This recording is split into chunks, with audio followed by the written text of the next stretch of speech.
সাথে তিনিও রক্ষা করেছেন, সেট দিয়েছেন। বলে চূড়ান্ত অনেক বেশি গতি ছিল। জাহাঙ্গীর আলম যে কথা বলছিলাম, বলার সঙ্গে সঙ্গে উনি একেবারে এই প্রান্ত থেকে একটি কিক নিয়েছিলেন, ওই প্রান্তে গোলরক্ষকের একেবারে বুকের মধ্যে বল গিয়ে আঘাত হানে। তো যাই হোক, কোনো অসুবিধা হয়নি, সুতরাং কোনো গোলও হয়নি। খেলার অবস্থা যা ছিল তাই। বিবাহিত শূন্য, পক্ষান্তরে অবিবাহিত দল তারাও কিন্তু শূন্য। প্রিয় দর্শক মন্ডলী, আপনারা খেলা দেখছেন।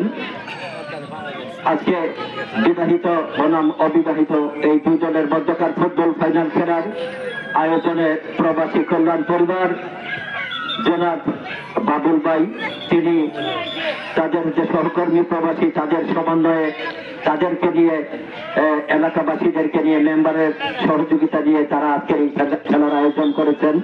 সে প্রত্যাশায় আমি সেজন্য বাবুল ভাইকে, প্রবাসী ভাইদেরকে জানাই আন্তরিক অভিনন্দন। প্রিয় দর্শক বৃন্দ, আপনারা যারা খেলা দেখছেন আপনাদেরকে জানাই আমার আন্তরিক অভিনন্দন। আপনারা যুক্ত রয়েছেন আমাদের সাথে আজকের এই ফুটবল খেলার ধারাভাষ্য শোনার জন্য। আমরা রয়েছে আপনাদের সাথে যুক্ত। আজকের এই খেলার মধ্যে যা কিছু ঘটনা ঘটে সেই ঘটনার তথ্য বিবরণী আপনাদেরকে জানাবার জন্য আমরা যুক্ত রয়েছি দুজন। আমি, আমার সাথে রয়েছেন ছোট ভাই বাদন। আজকে আমরা দুজন রয়েছি ধারাভাষ্যে।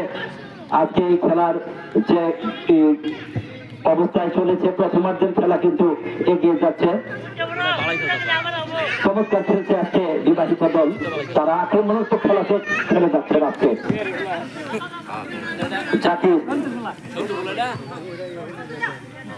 জাকির, খালিদ,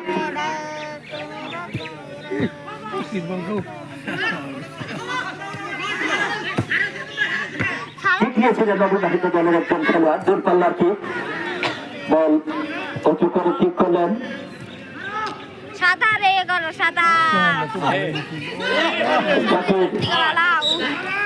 পরিচালকের বাসী জাকির কিন্তু জায়গা মতো বলের সাথে পায়ের যে কানেক্ট, সেটি কিন্তু সংযোগ ঘটাতে ব্যর্থ হলেন।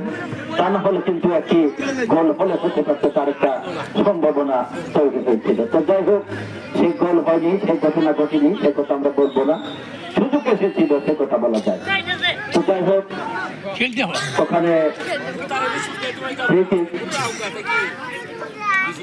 পেনাল্টি বক্সের কিছুটা সামনে অবিবাহিত দলের খেলোয়াড়দের মানব প্রাচীর, সেই মানব প্রাচীর ভেদ করে পারবে কি বিবাহিত দল গোল দিতে, সেটি দেখার বিষয়। কিন্তু না, জাহাঙ্গীর চমৎকার ভাবে প্রথম দফায় বলটিকে দেখা দেবে করে দিয়েছিলেন। পরিচালকের বাসী বলটি হাতে লেগে যাওয়ার কারণে তিনি জানিয়ে দিলেন এটি কিন্তু একটি হ্যান্ডবল।